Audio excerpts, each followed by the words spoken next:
All right. So, good morning, Miss Hickson. How are you? Hey, good morning. Um, First off, thank you so much for, coming today. I know that your schedule is extremely busy. I know we had gone through a couple of dates and times, and I'm glad that we got to really hammer something down because originally you were going to appear on one of the alumni takes, and it was going to be like one of four students. And the crazy part about that is once I looked at your LinkedIn profile and I saw all the different things that were happening with you, I just said to myself, there's no way that we can fit everything that Latisse has to say in with other alum and then really give students the full, I want to say, shebang of everything that you have to offer, right? So, of course, would you just say, what your major was, the year that you graduated from DSU, and essentially your hometown? Okay.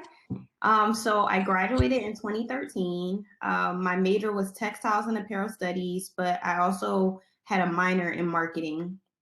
And I'm from Willingboro, New Jersey. Okay. That's cool because I'm from Montclair, but you're a little bit south of me. So, at what age did you know that you wanted to go into the fashion industry, and what inspired you to do so? Yeah, so basically in high school, so I'll give you the short version of this. When I was in high school, I went to, it's technically back then they were considered non-traditional high schools, but I went to a vocational school. And in that time, I had to choose a major in high school, right? I had so many different interests. The four interests that I loved was cosmetology, fashion.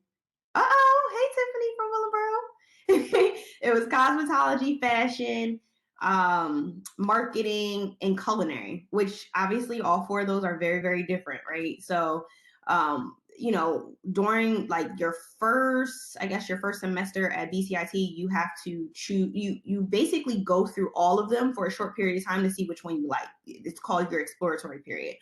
And I just loved them all. But, I sat down and I was like, you know what? One thing is consistent with all of them is that no matter what industry you go into marketing, right?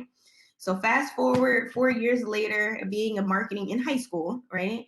I was like, you know what? One thing that keeps jumping out at me is fashion. Like I keep coming back to it, like, and not necessarily on the design side, but on the business side. I just seen that our industry, especially in Black culture, we drive the fashion industry. So I was like, you know what? That's what it is. I'm just gonna go into fashion when I went into college. So I would say my senior year of high school, that's when I knew I wanted to go into fashion. What yet?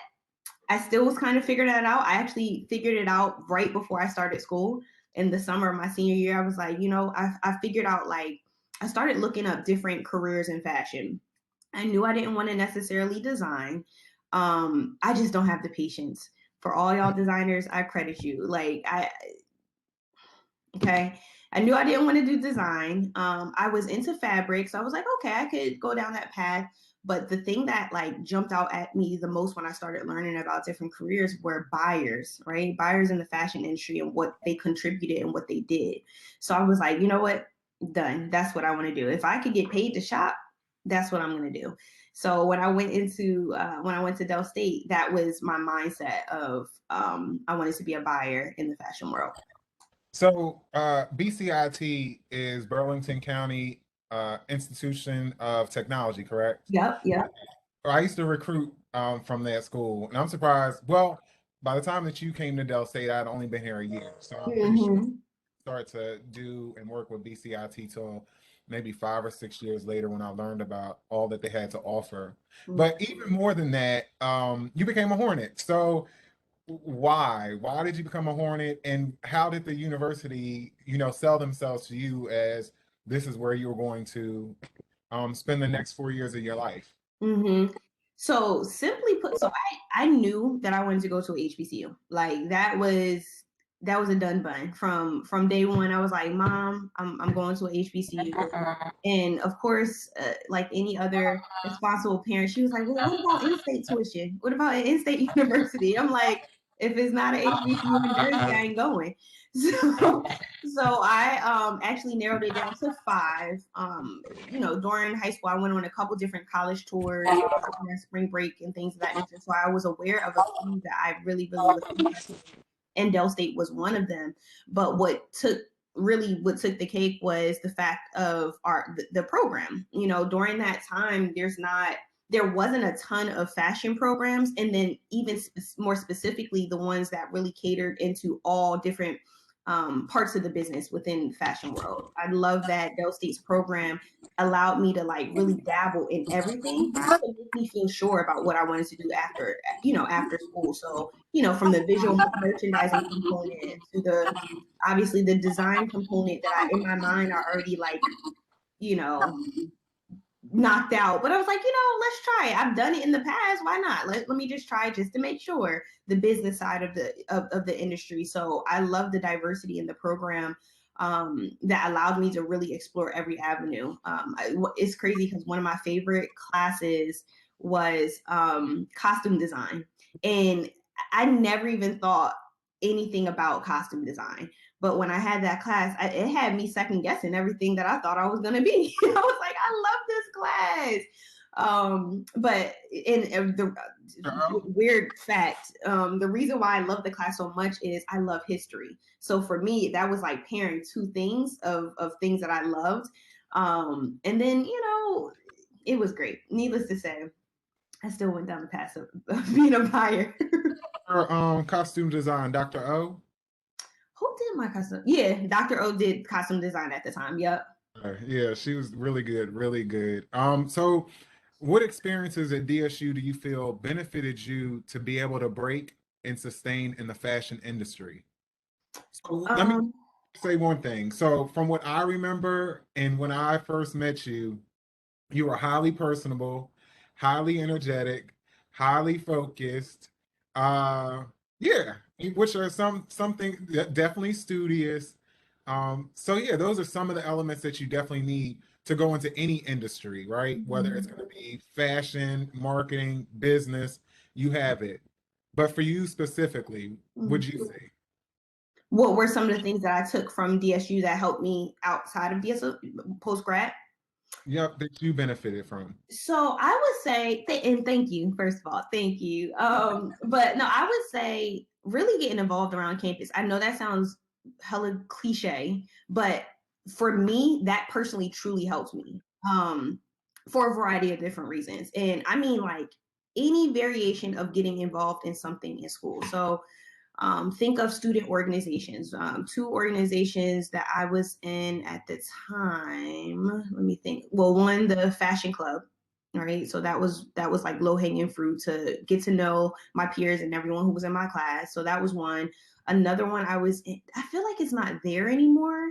Um, I don't even remember the name, but that one was like newly formed that year, and it was really um, regarding Black women in leadership. And for some reason, I cannot think of the name, but I digress, right? But then in addition to that, I was a student ambassador, right? So, we have exchange students that come in and out of Dell State all the time.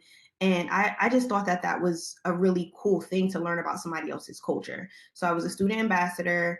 Um, uh, and there was two variations of that. That was, when freshmen come onto the campus, you get to, show them around and things of that nature. But then also the exchange student program part of that, right? So I actually had students come over from China at that time that I was basically their American buddy. Like I had to show them around school. I took them to a party once. That was entertaining. Like, just really acclimating them to American culture.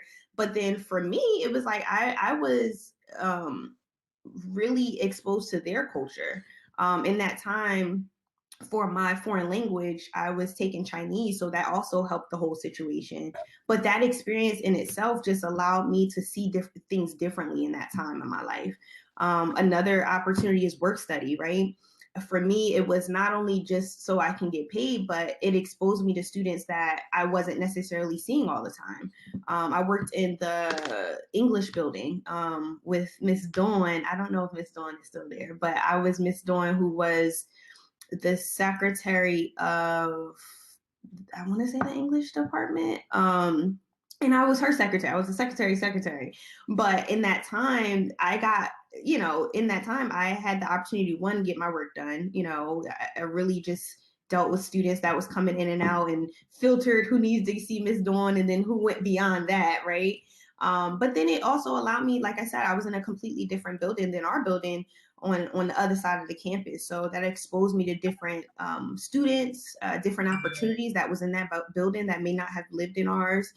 And that was really helpful. And then last but not least, I would say two things that really, to this day, I feel like really helped me was, um, organizations in which you have to speak in front of people, right? Mm. So think of your collegiate or business kind of organizations. Like I was a part of National Honors of Collegiate Scholars. Think of your sorority and fraternities for those who are in those. Not just being the sorority, but hey, speak in front of an event, right? That was something that I did all the time, where I led the events, where that fear that some people may have, and at that time I did have it, where it kind of, you overcome that earlier on in your life, where you can speak publicly in front of people. And I'll get to why that is in a second. And then, so yeah, it's just those different things that, from meeting people, that's one, because who you meet in school, whether you believe it or not, you're going to cross paths with them in one shape or one way or another.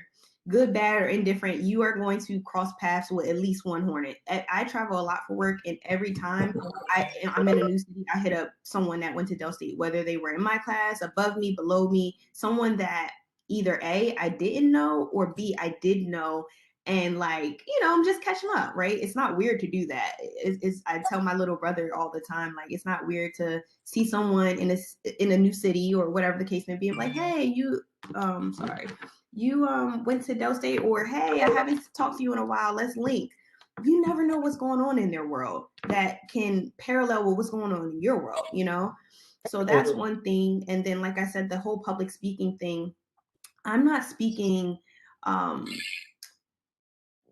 okay, like, Just saying that you're not like a great Barack Obama, meaning like it's just in the boardroom and selling an idea and marketing. One thing I was watching the other day on YouTube, I think it was like 10 things that you need to do to be successful. And the first person that came on was Warren Buffett. mm, And the first thing he said was, you got to learn how to public speak. If mm, you're to be successful, you have got to become comfortable with public speaking. And I mm, always encourage students that this is the time to develop that rhythm mm, and enough audiences that you can be empowered and start to feel better about what you can do. Another thing is that if you're really assessing public speaking around you, you can then take what you want to utilize to then make it your own, and you can roll with it, which makes you even more comfortable. yeah, and you're absolutely right. And like, in addition to that, I think a lot of people think public speaking means like very large crowds. That can mean you running a meeting with three people. I've come across colleagues that literally just cannot speak to just us, and we're their team. So for me personally, when I was in school, that really, really helped me a lot. And I didn't even realize how much it helped me until after school. So, whenever you get a chance, whether it's in your class and you're presenting, treat that presentation like it's your last every single time, because you're going to continue to get better and better and better. And when you really are in real life situations post grad, it's it'll you're gonna look back like, oh man, I'm glad I stood up and did that presentation, or I'm glad I joined that organization and they forced me to say blah blah blah. It really goes a long way, and you can see the difference. And people that are well into their career that still has a lot of area for growth in the lane of public speaking, because that will differentiate you from being, you can know everything on your cards that you studied, or anything in your presentation, you can know it like the back of your hand. But if you don't present it well and dive into it and get people passionate and in love with what you're saying, It doesn't it matter. doesn't matter. So that was one thing that I Another thing I was gonna say is, and actually it leads to the next question Mhm. because you already touched on it. when it comes to working for Miss Dawn.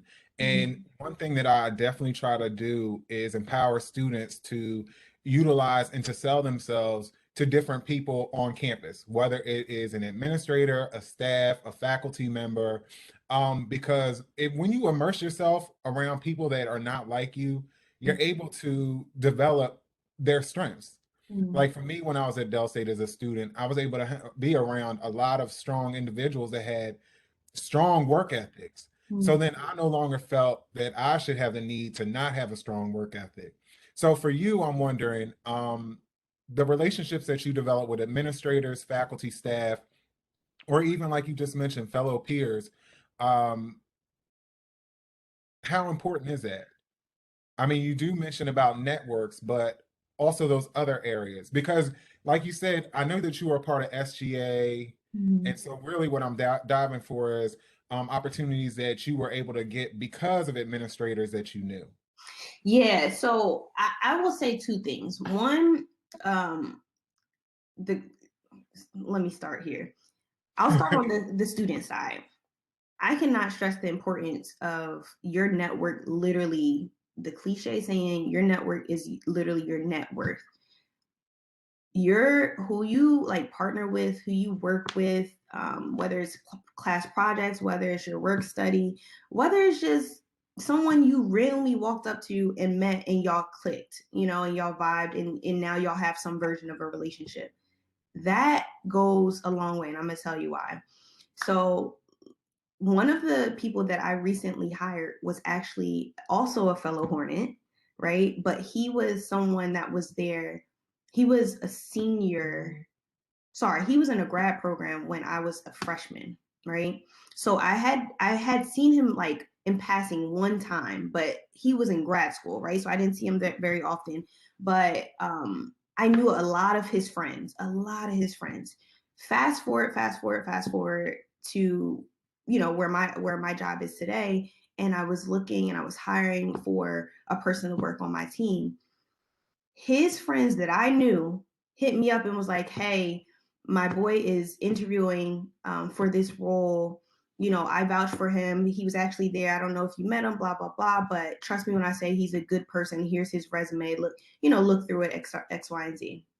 So fast forward, he nailed the interview. Like, not, he earned that interview and he earned that job. But just that little other tidbit, I set him apart. That set him apart because he was credited by someone that for me is also an amazing business person, and that is credible in their space. So like, the whole student networking thing is real, and just take that away.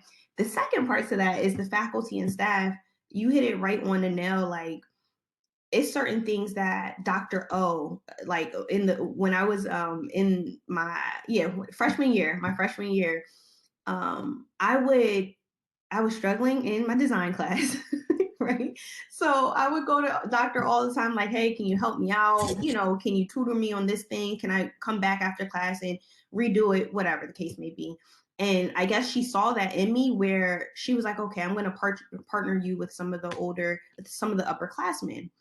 Some of these upperclassmen are literally my best friends today. Like, they're coming to visit me and everything next week, But and I say that to say, because she introduced me to them, they introduced me to other opportunities that Dr. O, in her opinion, was like, okay, I can put her in rooms with upperclassmen, and I can put her in a room where I'm providing upperclassmen with these type of opportunities that she can now handle, right? So, the different this I don't do you guys still do the summer program, the summer exchange program with Claflin?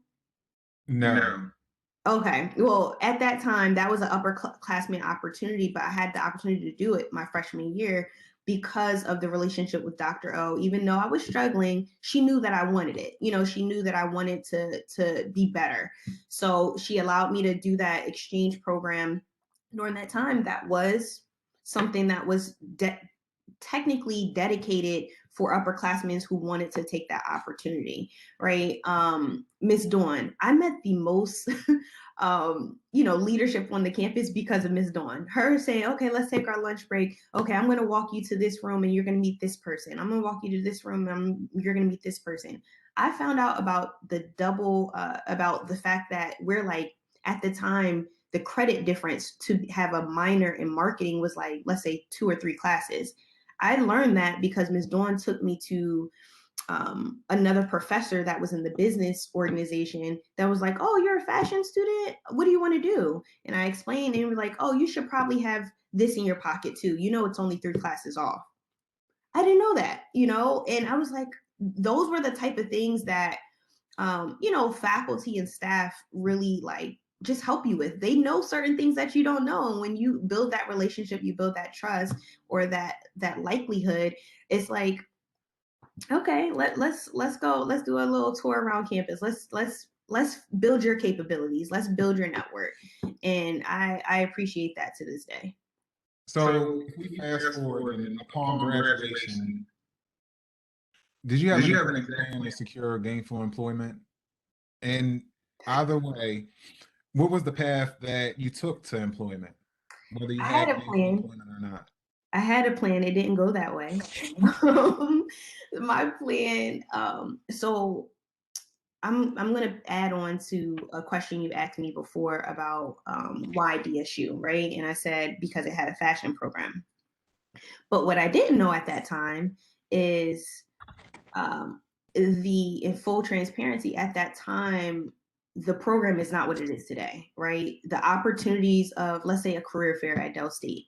When I would walk into a career fair at Del State, they would have like one retailer there that was for fashion. You get what I'm saying? And that one retailer for fashion was actually hiring for sales associates, not the things we were learning, like visual merchandise or um, costume design. It was very, very limiting at that time, right? So for me, all throughout, when I recognized that, all throughout the rest of my 4 years, I had to figure out other ways to get exposure to world of fashion in some shape or form. One of those ways, and I forgot to say this earlier, was the Thurgood Marshall Collegiate Scholars, right?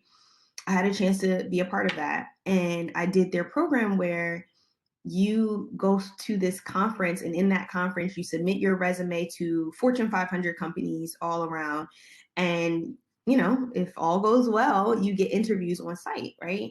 And that allowed you, one, to prepare and understand interviewing skills with large companies, right? But then two, depending on what year you were, you had the opportunity to have an internship or potentially a job upon graduation, depending on which year you were, right? So um sorry, I lost my train of thought, but long story short, those things throughout the year, I had to find, right? And it just wasn't there at that time. So fast forward to my senior year, I went to a career fair again, right? And it was this retailer called Villa, who is in the mall across the street at Dover Mall. And they were hiring for sales associates. And I'm like, okay, sorry, this was my junior year. This is my junior summer. And I'm like, oh, okay, you know what? Let me just go over there. I need a job in the summer anyway. What is it to hurt if I get this job? So I got the job as a sales associate. And at that time, they were so small that their head of HR was like training us. And I was like, okay, this lady hires for the entire company. Let me just shoot my shot. Let me just ask her if they need an intern. Right. And that's what I did. I was like, hey, I'm actually a fashion student across the street at Del State, and I'm looking for an internship. I want to be a buyer. I know you guys, I kind of went through some history that I looked up really quickly before I started. And I was like, if you need, I don't know if you have an internship program, but if you do, can I apply? How do I apply? And if you don't, can I shadow someone, informally? So she was like, okay, send me your resume and I'll see, what's needed. That was like on a Thursday. I started on Tuesday. because she was like, "Oh, let's do it," you know. I was like, "I'm willing to," because once again, their headquarters was actually in Philly, and their store that I just got hired in was in Dover. So I was like, "I'm willing to commute. You know, I'll work there 3 times a week. I'll work here, you know." And she was just really excited about how excited I was. You know what I'm saying? And that's kind of what started my career, right? Which I didn't know at that time that that was going to start my career. I just knew that that was an opportunity of an internship that I needed, and it was actually in a world of fashion. Now I knew nothing about sneakers at that time. I owned like 2 pairs. One was a basketball pair, and one was like some sneakers just to walk around campus. So who knows what I was getting into? But I just shot my shot. So fast forward senior year, like I said, I went through that Thurgood Marshall program. I had some offers on the table. One of them was Burlington Coat Factory, which was right down the street from where I lived in Willingboro or in Burlington, same county. Another one was in Under Armour in Baltimore. Another one was at Walmart, and I was in the last one, which was a wild card, was Miller Coors, like the beer company. And so I was interviewing through Thurgood Marshall, and I got to like all 4 of those. I got to the final round, and I just did not get it. And this was senior year. This was like my last rejection I got was the week of graduation. Talk about devastation. In my mind, I'm like, oh, I'm gonna get one of these jobs. I'm gonna move. I'm gonna start my career right after school. Literally, my final rejection came in the week of, sorry, not week of graduation, the week of my graduation cookout, because I got like so sad. And my mom was like, Latiz, it's okay. You're not even freshly off the campus yet. Give yourself some time. So wrap up my long story. But what happened was, one thing that Miss Dawn always told me, right, was always keep in contact with people, just regardless, whatever, whoever your senior leaders are, just always keep in contact with them. And she told me this during my junior year of internship, because one day I went into, work with her, and she was just like, "Hey, you've been keeping up with your boss? Send him some updates on what you've been doing, your classes, and how you've been doing all that." Just a simple email. Hey Mo, his name was Mo. Hey Mo, headed into my final semester at school. Hope all is well. Send me some sneaker insights. What went well this year? And that was my internship boss, right? So she always told me to keep in contact with them. Lo and behold, randomly, June 2013, I got an email from my former internship boss. It was like, "Hey Latice, congratulations on graduating. How's the job search been going?" And I was like, "Well, it was going, and then it stopped." He was like, "Well, that's good." I said, "Why is that good?" He was like, "Because I'm actually looking for a full-time assistant buyer, and I want you to come in," or excuse me, a merch assistant at that time. He was like, "I want you to come in, and I want you to be my merch assistant." I dropped my phone. I was like, "Okay." I didn't have to blink an eye. Like, and for me, that was my story. Like, I planned to have these roles that I was interviewing for months and months and months and for. And then all of a sudden, something out of the blue came, and it really started with just shooting my shot in a non-traditional, setting that wasn't set up for me to be successful in that way. So. See, Mhm, but one thing I will note, one thing that I will say, in areas of lack of resources, mhm. sometimes you have to do that research work, like how you said when you were looking for different positions, because there might not have been opportunities at career fairs at Dell State. So essentially, that's research. How often do you now use researching on your job? All the time. I transitioned careers from, I don't even know if I said that, from being a buyer into the world of marketing. And, that changes almost daily, So for me, I take an hour out of my day in the morning or in the evening, right before I stop working, to really just kind of be in tune with what's going on, be in tune with the culture, be in tune with the marketing side of business, being in tune with trends still and things of that nature.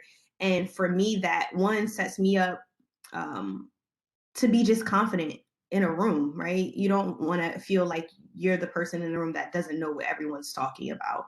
So that helps me with that part. But then, like, number two, it helps me kind of get ahead of the trend, right? I can't say that everybody does that, right? And that for me allows me to be like, hey, when someone says, hey, does anyone have an idea? I'm like, oh yeah, I do, and that comes from always being like just one step ahead, or just at minimum making sure that you're knowing what's going on, and you have to continue to like pour into yourself. Being in school, you have people that will push you, that will say, no, you can do it, keep going, right? But post graduation, that's not always the case. It's you, right? You may have amazing mentors that will do that and keep feeding into you. You may have people that are sponsors that are separate from a mentor, that concept, right? That'll push you and kind of put opportunities in front of you. But the biggest person you have is you. And you're the only person that's really like driving your career, right? When you feel like, if in any moment, at any time that you feel like, man, I should have known that, or you come out of a meeting or out of a presentation or out of any situation and you feel like, dang, I kind of messed up, that should be your motivation to be like, okay, what do I need to do to fix this? What do I need to learn? Who do I need to talk to? Who can pour into me for this moment and find my own development? Because hey, every company doesn't pour into their employees. Sorry to say that. Every company doesn't do that. So you can't like be complacent in the sense of like just knowing what you know once you learn from Delta. You Being have to okay with it. yeah, you have to continue to pour into yourself. So, So, many many will will enter enter into a into a non-diversified non-diversified workforce workforce. of their choosing this summer as well as this coming fall, whether it's ag, natural resources, human ecology, really any career field. So, Mhm. what are some ways to assimilate to a company with a corporate culture slash environment that is not conducive to a student necessarily leaving an HBCU? Mhm. So first of all, I love this question, by the way. I've had the opportunity to be on both sides of the coin. When immediately after graduation, I went into a company that I would say was 85% Black, and adding in all of our other amazing cultures and ethnicities. It was like the owner was the only person that was white, literally. No exaggeration there, right? So for me, it was like I just kind of acclimated right into the rest of my people, right? Fast forward, and that was even in itself very interesting because we're not all the same, right? Everybody's backgrounds are very, very different. So even, going from a HBCU still to a predominantly Black organization, that came with different challenges of diversity and diverse backgrounds, right?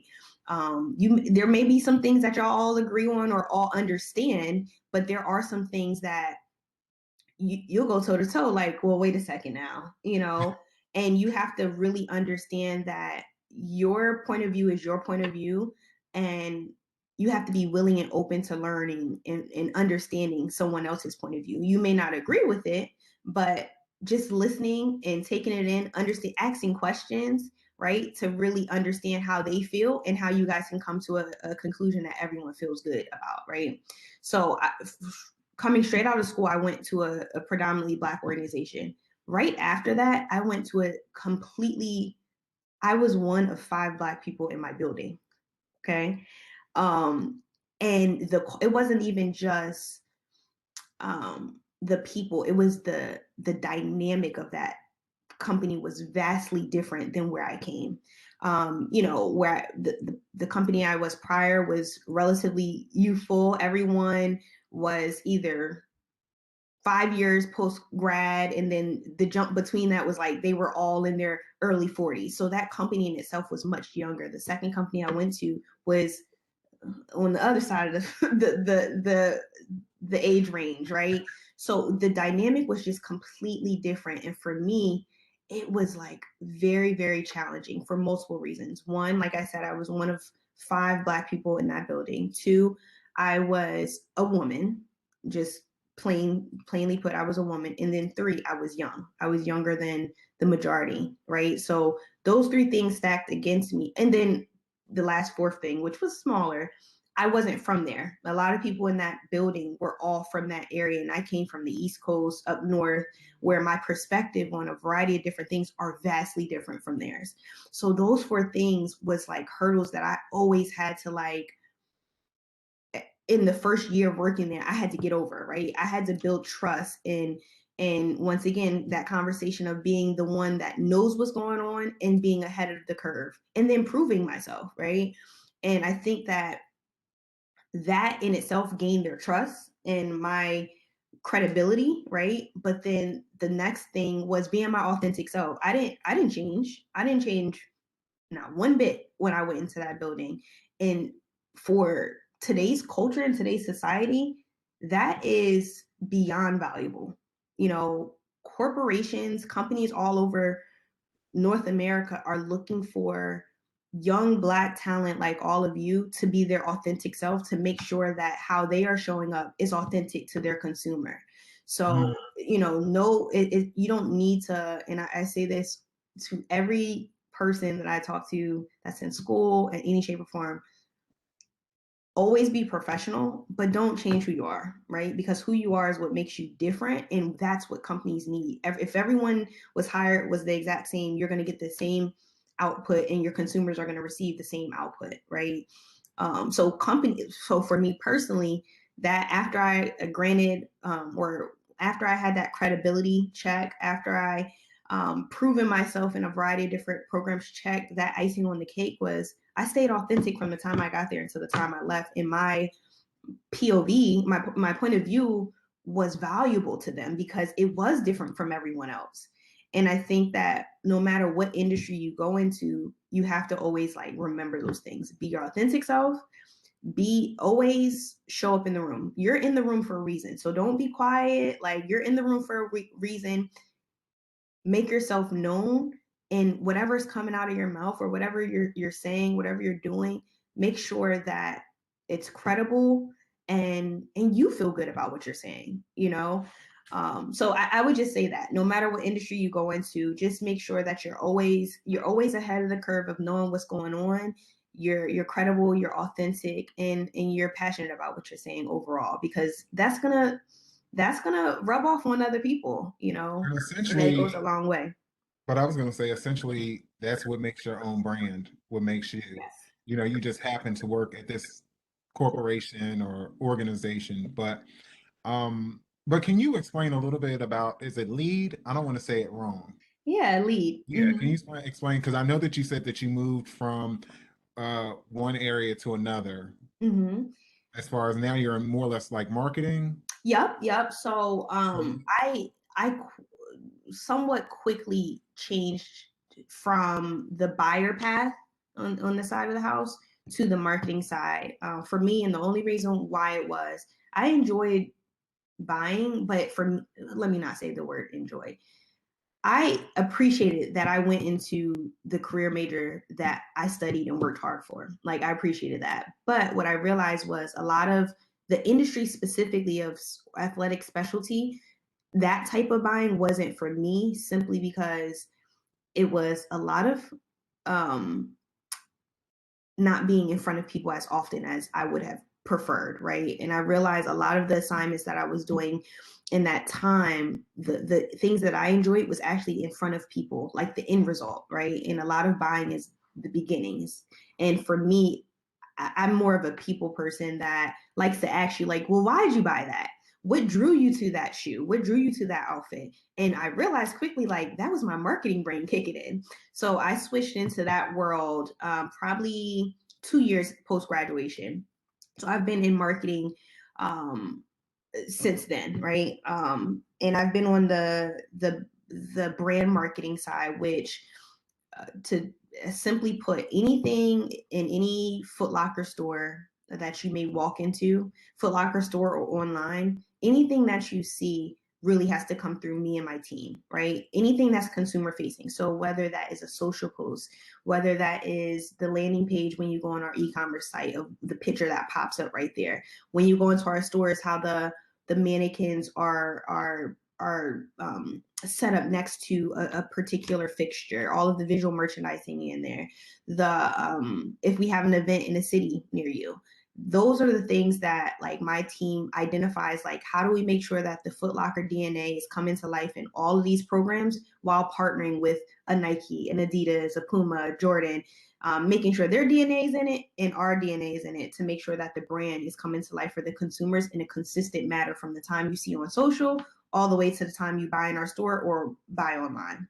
So that was my role for the last basically 5 years, I guess you can say. But in February, I actually switched, still in marketing, but I switched the like what I oversee. So my company back when probably at early 2020, they announced this initiative called LEAD, which stands for Leading Education and Economic Development. And basically, what that means is we committed, I forget the exact, 200 million to the Black community across the board, from finding up and coming designers that we can hold in our stores to or streetwear brands that we can sell in our stores, to diversifying our suppliers that live within our organization. So think about the printer tape that comes out on your receipt. You know, how do we give that, how do we award that to a black company, right? Things as small as that, or the bridge scholarships that we have, taking our amazing employees and making sure that we are exposing them to corporate careers that they can transition into once they're post graduate for those that are in college, or for those who aren't in college, because that's not, you know, there's a variety of non-traditional routes that are extremely successful, so really providing that opportunity for them as well. So needless to say, my role today is to market all of those things for people to be well aware and for them to participate, whether it's community grant organizations that are in our major cities that are, you know, buying and creating computer labs for underserved, you know, communities, or like I said, discovering the next Joe Fresh Goods out of Chicago that could have a fire collab, right? And for me, it's just for me to promote those things. One thing I wanted to make sure I did not say or forget to tell y'all. So one of my projects that I'm currently working on that I'm super excited about, and I want to tell y'all, and Alex, we're going to touch base off of this call too, is have you ever heard of Pensole Academy? Mm-mm. Okay, so Pensole Academy, I'm gonna give you the quick version of it. Pensole Academy is a non-traditional schooling system in which they take students who are in the fashion world, whether it's apparel or footwear, and now they're dabbling, or not dabbling, but now they're creating a curriculum for manufacturing, where let's say a brand like Foot Locker or Nike says, hey, we're looking for 5 designers, 5 buyers, 5 whatever. We're hiring next year. Pencil and Nike will create a program of a curriculum filled with all of the things that Nike employees do in their everyday job.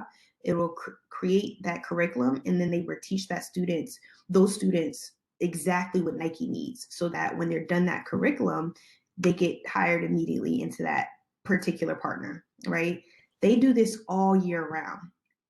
At the top of this year, they announced that Pensole Academy has now officially become Pensole Lewis HBCU out in Detroit. So it was a HBCU that closed. I forget the full name, but it's Lewis College in Detroit, and it closed down a few years ago. So the Pensole Academy bought that school, and now it's Pensole Lewis College, which is an HBCU. So I say that to say a part of that program, and this is something that any student can do in parallel to what you're doing at Dell State. You could do, some of these courses are, I think the shortest one is like 3 weeks or something like that, but that 3 weeks is highly intense. So this would be something you have to do in the summer, right? Or on a spring break is not that long, but in the summer or extended break. But when you're done those 3 weeks or 4 weeks or however long it is, you're actually basically credible for whoever that program is in partnership with, for you to actually be eligible for employment. regardless of any of your other. So it's an amazing program. And one of the things that he's currently working on is partnering with other HBCUs that have fashion programs to bring exposure, programming, and all of those things to students in other HBCUs that are fashion students. So one of the Definitely. things, Go huh? ahead. Yeah, so one of the things that I'm working on is actually helping him bring to life that programming of designers that we work with at Foot Locker, actually bringing them there to speak to the students, whether that's virtually, whether it's in person. But not only that, a variety of other different variations of programming all throughout the year, so on and so forth. So that's something that falls under my new role that I love because one, I love my people. And one thing that I'm passionate about is, one reason I always come back as soon as Alex asks me, I always That say is my yes. next question. So that was my next question. I My next always say question yes. was, in this point that you're saying, so as a proud DSU alum, Yeah. I've witnessed you literally drop what you are doing and support Delaware State University College of Ag Science and Technology when asked. And so why is that so important to you? I know that you said that you love your people. And side note, I definitely want to work with you on that project to definitely be able to promote it to our students. And even if possible, being a conduit as far as educational advisement between the two entities. Yeah. But yeah, so why do you do it? Because you don't have to.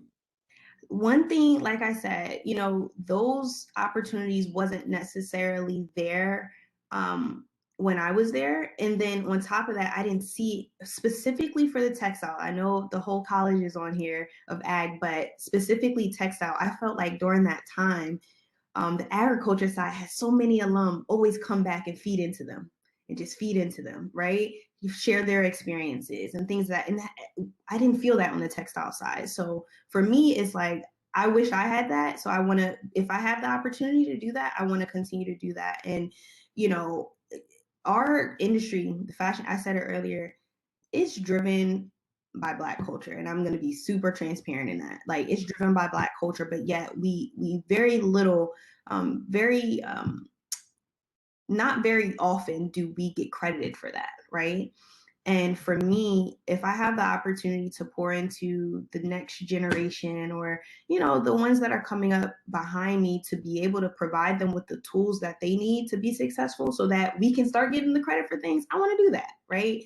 So I love any opportunity to come back and talk to y'all. And I'm going to cut this short so we can do some. Yeah, because I was gonna Um, say, but there was but one yeah. there's one last thing, and I'm pretty sure students are chiming in for that. And you guys, I promise you, I'm gonna get you the QR code. Because usually I do it at 11:50. But I think that one question that a lot of students have are about owning your own label because it's Oh, something that's huge. We're now in the time where anything can go viral online. mhm. So, however, what would be your advice for students that are willing to take that chance, whether it is a good idea or a bad idea? Yeah, what would be your advice? I would say a couple things. One, if you feel passionate about it, go for it. If this pandemic has not taught me personally anything outside of anything, is like life is short. Go for what you want, right? The opportunity is there. In the last past year, the number of Black entrepreneurs have tripled in North America.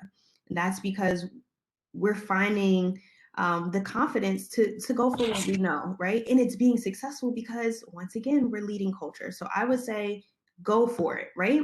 On the other side of the coin is you got to be unique. Something about your brand. Everyone is starting some form of a brand. So what's going to allow your brand to stand out, and that's going to allow your brand to connect to a consumer. Every day we talk about it in our job of like our consumer. Today's society, no one's loyal in any shape, in any conversation of what you're talking about. No one's loyal. So it's like, what type of emotional connection can you give to your consumer that is going to make them come back to you and only you? So, right. So from a brand side, the last thing I would say is everyone wants a brand, right? But there are so many other parts of the industry that drive that brand, right? I was talking to Dwayne from Pencil, right? He has the design component, he has the business component, but the one last thing that is not vastly taught is the manufacturing side of the business. Our entire country is up in an uproar. I'll specifically speak to our business. We were 7 months behind on product deliveries because everything was overseas. Imagine if there were more manufacturers in America, right? But there's not a lot of people teaching that and not a lot of people investing in that. Every designer is going to have someone to produce it, right? So just I use that one example, but there are so many other elements of creating a brand that doesn't just start with the design part. Explore that, because that's where you'll have a unique opportunity that everyone, if 10 people are trying to be a designer, it's probably 3 that actually are manufacturers, right? So just put that in perspective. So really go where you can have your own niche. And so Mhm. you guys, I'm gonna put up the QR code. And as I do that, if you have some quick questions, definitely unmute yourself and you can ask Ms. Hickson. Go ahead. I can't see the name, but I see your hands raised. Go ahead. Hi, my name is Tiffany, and I'm also an apparel and textile major, and I have a buying internship this summer. So I was wondering if you could put your email in the chat so I could email you about questions and stuff because I know we don't really have much time. Yep, that is no problem. And feel free to connect on LinkedIn and all of that good stuff as well. My name on LinkedIn is just my name. Thank you so much, and thank you for all the information. You have put us on to so much stuff. Good, good, good. And just, if I know this is you guys' common hour, but for those who would like to stay, I'm also okay to stay on for a couple extra minutes, Alex, if you need me to. Okay. Thank you. Yep, no problem. Any other questions? If you have raised your hand, I honestly can't see you, so you can unmute yourself and ask a question.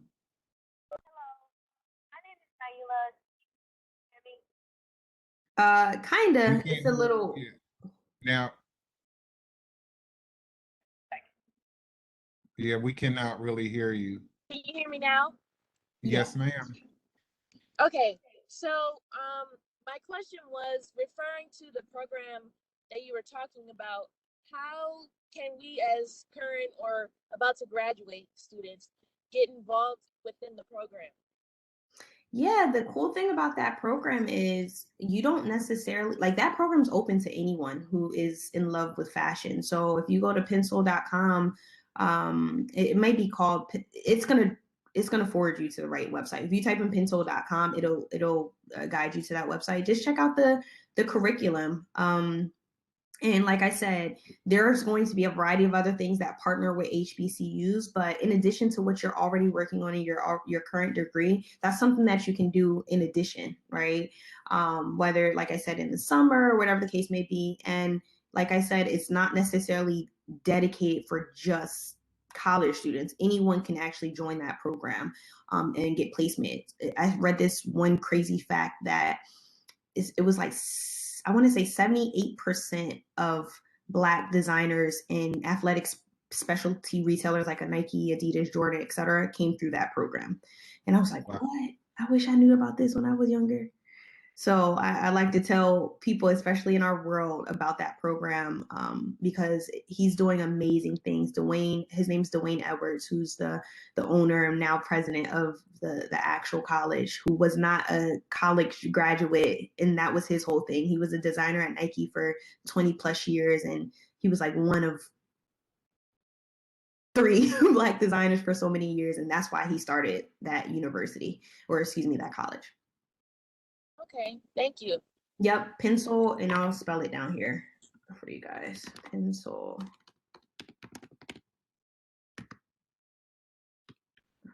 So before I ask a question, were there any other questions? If you want to unmute yourself.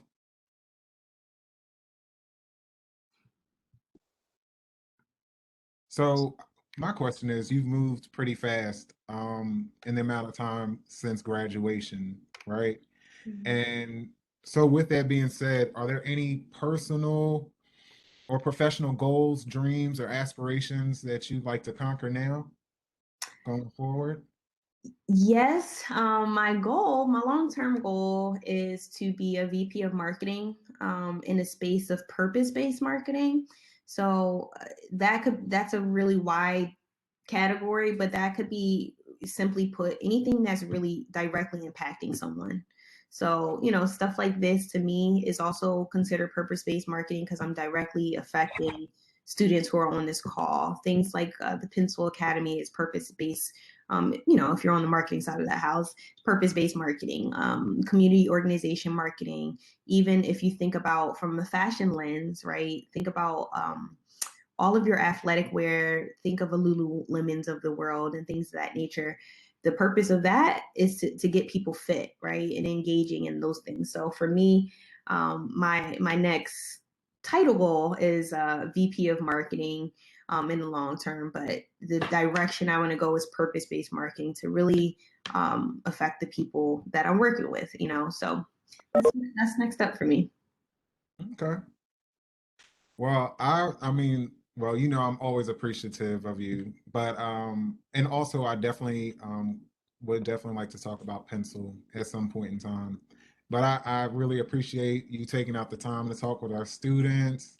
And oh, you know what I was wondering is was Jasmine in your class? Jasmine, which Jasmine?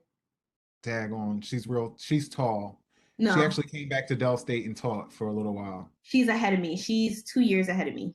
Okay. But she I is was one just of the wondering. group of she's in my group of friends that we still hang out to this day because like I said they were upperclassmen, so Okay. we hang out all the time. But she started her own business line or fashion Oh, line. okay. Because I remember she left to go to Baltimore with a Mhm. community college, so I didn't know what happened to her after that. If you need me to connect you with her, I can connect you with her. Sure, because she had a younger sister that was at Dell State too. I Oh, think while she was I didn't know here, that. or maybe not. But I don't know. It's always good to connect with you. Tell your mom I said hello. I I enjoyed will. meeting her in 2018. Yeah, most definitely. Thank you so much, and Thank thank you for you. having me. And good luck to everyone, especially the seniors that are graduating soon. Yeah, good luck, and thank you all for having me. Thank you. All right, talk soon. All right. Um, hold on. I'm just gonna stop this.